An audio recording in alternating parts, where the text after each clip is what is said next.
Hello! J'espère que de votre côté, tout va bien.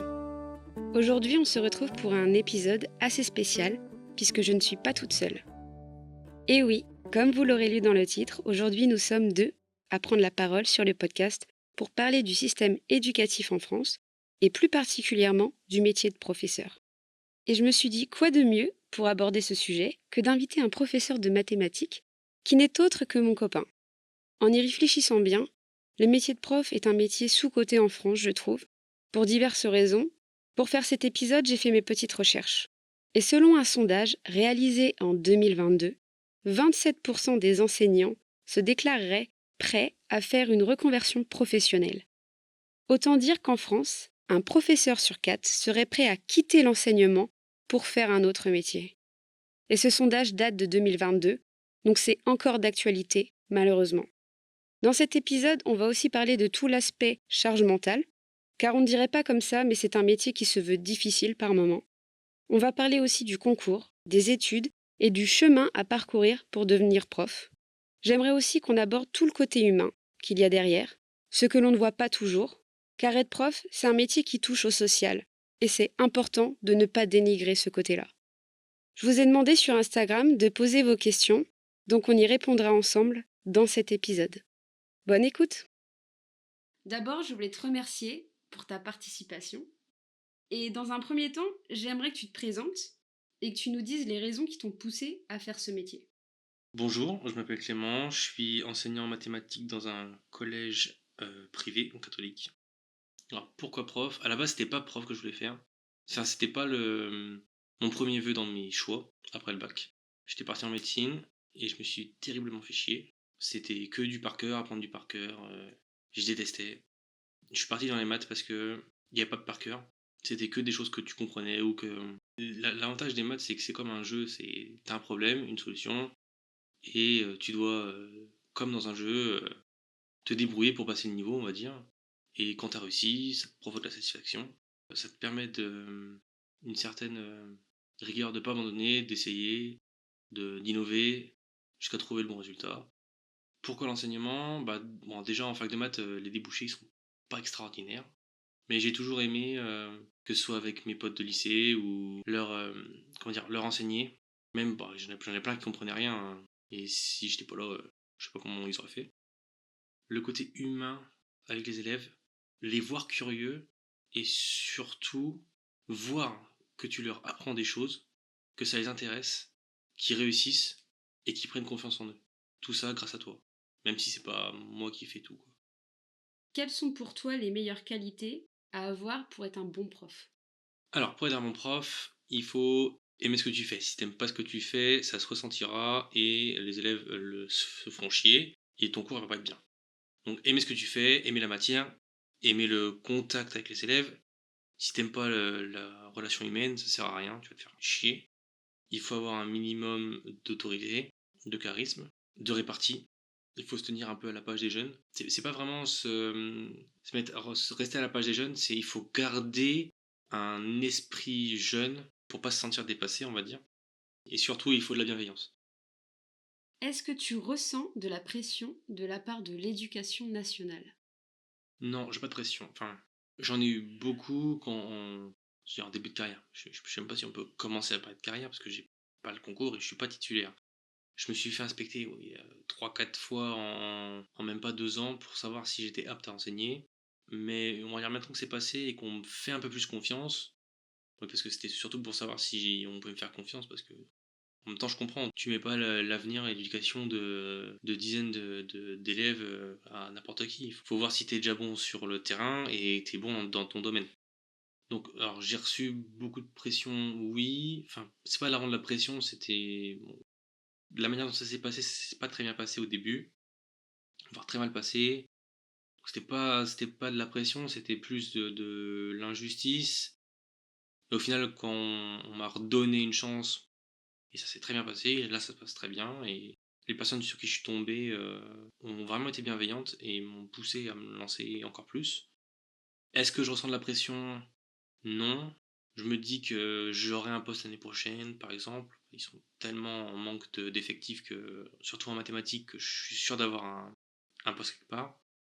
Est-ce qu'au quotidien, je ressens de la pression de l'éducation nationale? Non. Si je ressentirais de la pression au quotidien, ce serait plutôt venant des parents, des décisions. Mais sinon, non, j'ai pas de pression. Je suis très libre dans ce que je fais, je me plais dans ce que je fais, et enfin, l'établissement dans lequel je travaille me fait confiance et me laisse un peu carte blanche dans ma manière d'enseigner. Donc t'es satisfait, t'es Oui, oui, content. je suis content. J'ai pas de pression.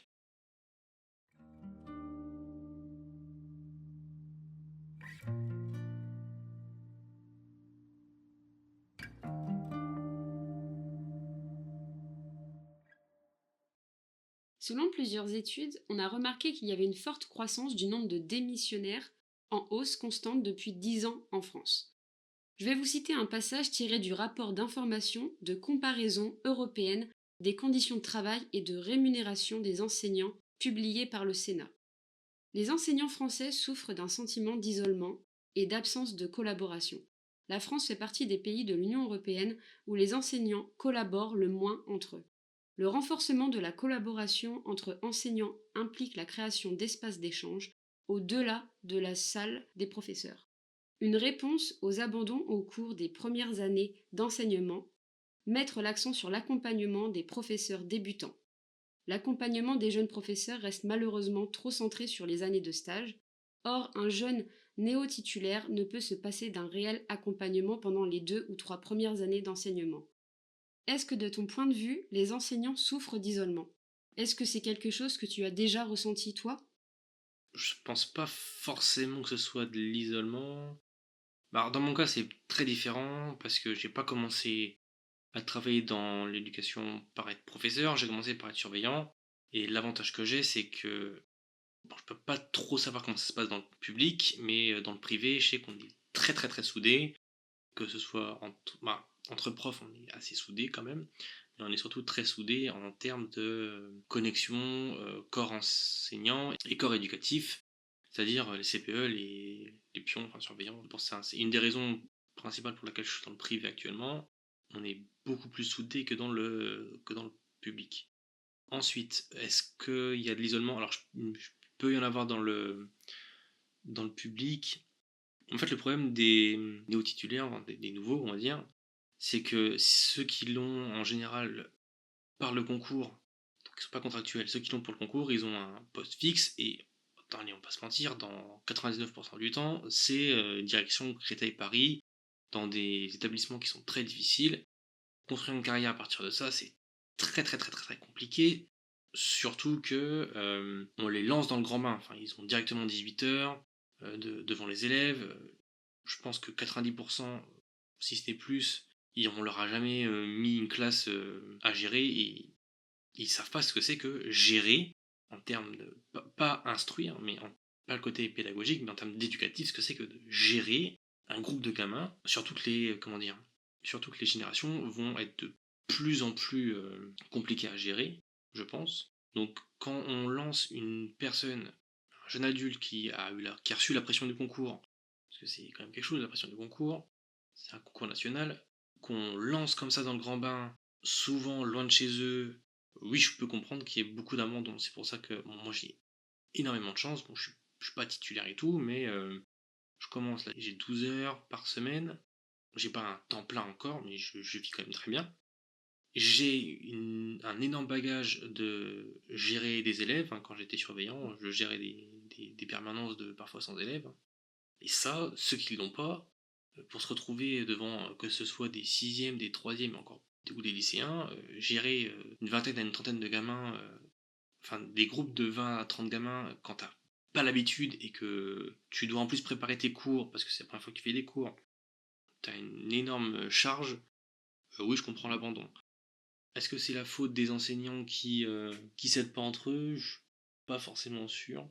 Franchement, ça va surtout dépendre d'où tu tombes. Hein. Tu peux tomber dans un établissement où ça se passe très bien, où ton tuteur, ta première année, quand t'es stagiaire, t'as un tuteur. Enfin, t'as quelqu'un qui est là pour voir comment ça se passe enfin, ta première année. Si ton tuteur est bon, ça peut très bien se passer. Ou si tu vois, tes collègues ils sont là pour toi, ça peut très bien se passer. Ma première expérience en tant que prof, même si j'avais ce bagage de surveillant pour tenir la classe, mon tuteur il a été là pour moi, il était très sympa et mes collègues ont été très très très sympathiques aussi. Mais ça, pareil, je peux pas juger parce que je peux pas savoir si dans le public ça se passera bien comme ça ou pas. Et même, je sais pas si dans le privé, dans tous les établissements, ça se passera comme ça. Bon, pour l'instant, j'ai fait quand même 3 établissements privés et c'est un peu le même ressenti à chaque fois. Bon, bah, déjà, merci pour la réponse. J'avais noté plein d'autres questions au cas où, mais t'as tout répondu, donc parfait. J'ai fait du coup plusieurs recherches pour te poser toutes ces questions, et c'est revenu pas mal de fois le sujet du salaire. En Europe, il y a seulement 37% des enseignants qui sont satisfaits de leur salaire. Le fait de donner une augmentation, selon toi, pourrait aider à ce que les postes soient plus prisés? Moi, je l'ai dit, j'ai pas un temps complet, mais je gagne correctement ma vie, hein. Faut pas faire ça pour l'argent, c'est sûr. Si tu fais prof pour l'argent, pire erreur stratégique.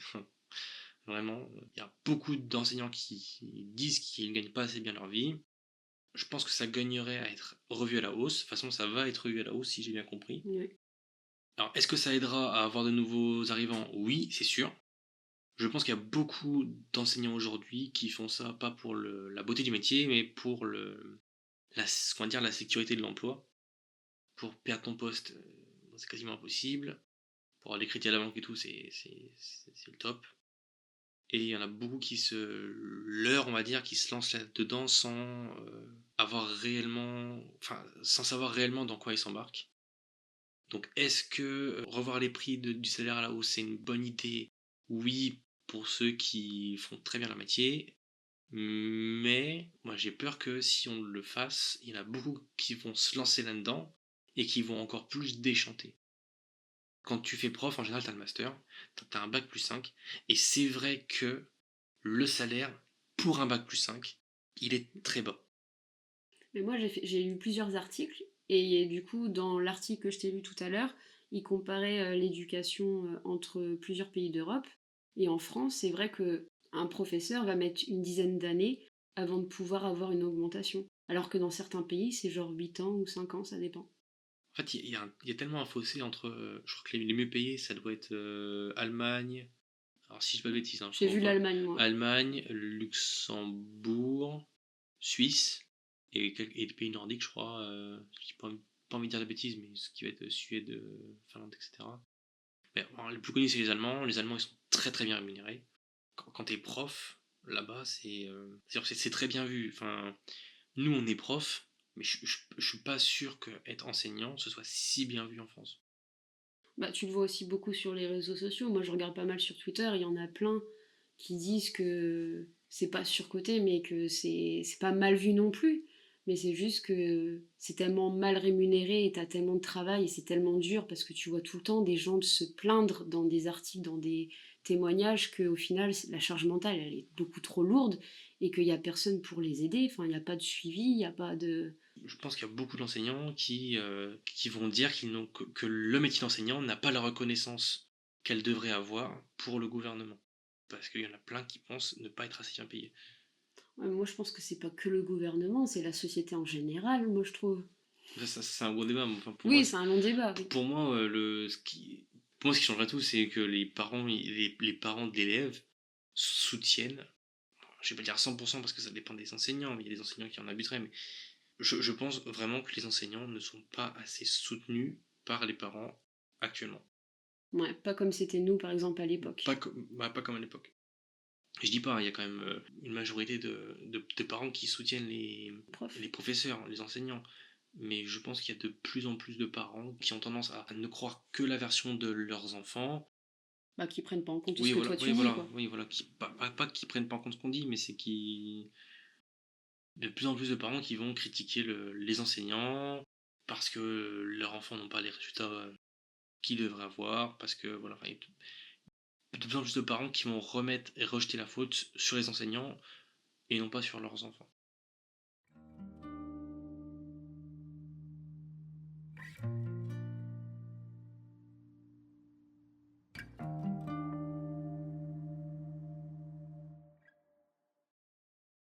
Sur 1040 places lors du concours du CAPES de maths, seulement 816 candidats ont été admissibles en 2022, alors qu'en 2021, ils étaient 1700 candidats à être admissibles. Je tiens à préciser que ces infos ont été tirées du journal L'Étudiant. Entre 2017 et 2021, en moyenne annuelle, il aura manqué un peu plus d'un millier de postes, entraînant le recrutement de professeurs non titulaires, précise la Cour des comptes dans un rapport publié en février 2023. En 2022, celle-ci recense 4500 nouveaux contractuels recrutés. Est-ce que tu peux nous expliquer ce qu'est un contractuel, pour celles et ceux qui ne savent pas ce que c'est?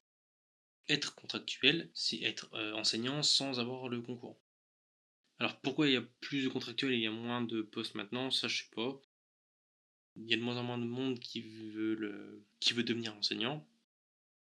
Alors moi je suis contractuel, j'ai pas le concours, j'enseigne sans le concours, d'accord. J'ai quand même un poste, donc il n'est pas à temps complet, mais on peut être contractuel à temps complet, hein. Moi par exemple c'est un choix, enfin j'ai volontairement arrêté mon master parce que je devais travailler. J'ai décidé de me concentrer sur enseigner et de me forger mon expérience en étant contractuel, plutôt que de terminer mes études et passer mon concours. Et avec ma licence et 3 ans d'expérience dans le métier, je peux passer à un autre concours, en général jugé moins dur, pour devenir enseignant titulaire. Il y a beaucoup de façons de devenir enseignant, hein. J'ai un collègue qui a été enseignant, lui, il était ingénieur pendant plusieurs années. Il a décidé de l'arrêter parce que ça lui plaisait plus et il voulait enseigner. Et il pouvait passer un concours. Il n'a pas suivi le cursus d'origine, quoi.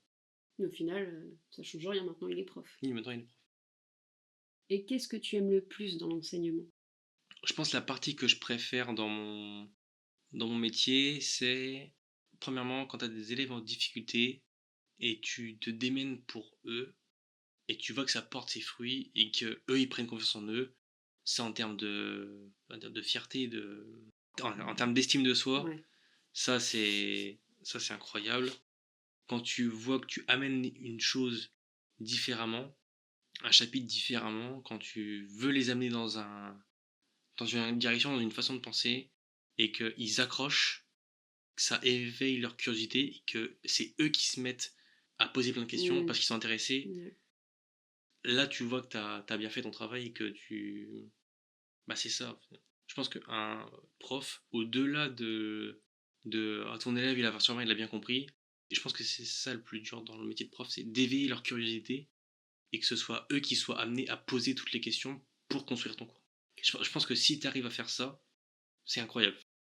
Bah, après, ce qu'il faut ajouter aussi que t'as pas dit, c'est que je trouve ta manière d'aborder les chapitres et ta pédagogie avec les élèves, elle change un peu de ce que par exemple moi j'ai pu avoir à l'époque, c'est-à-dire que toi t'aimes bien amener ça sous forme de jeu, amener les élèves à participer, et il y a plein de profs qui savent pas faire ça. Non, bah c'est sûr. Je l'ai dit tout à l'heure, il faut savoir gérer, avoir la répartie, pour pas que les élèves voient qu'ils ont un prof chiant devant eux. Au brevet, ils ont l'oral de stage, au bac, ils ont le grand oral. Je pense que dans leur scolarité, ils n'ont pas assez d'occasions, enfin, ils sont pas assez confrontés au fait de parler en public et de devoir exprimer un esprit critique à l'oral devant des gens. Même moi, hein, je pense à leur âge, j'ai parlé en public, c'était pas ça du tout. Même au lycée, c'était pas trop ça. Et pourtant, je suis enseignant où je suis amené à parler tous les jours devant les élèves. Alors c'est pour les entraîner à l'oral et aussi parce que s'il y a que moi qui parle et que moi qui fais le cours, ça va vite devenir très chiant pour eux. Un cours, ça doit être interactif. Enfin, je participe, ils participent. Comme je l'ai dit tout à l'heure, enfin, si c'est eux qui sont amenés à poser les questions et à construire le cours, c'est parfait. Ouais. Faire les choses sous forme de jeu, ça c'est quand j'ai le temps, enfin je le fais pas tout le temps, on va Oui. pas mentir. Et oui, quand j'ai... Le jeu, c'est le meilleur outil éducatif, hein, c'est le meilleur outil d'apprentissage. Et ça le restera pour moi, parce que mon avis, un enfant qui aime pas les maths, l'étape de multiplication, il y a plein d'élèves qui vont galérer dans leur scolarité au collège, voire même au lycée, hein, parce qu'ils connaissent pas leur table.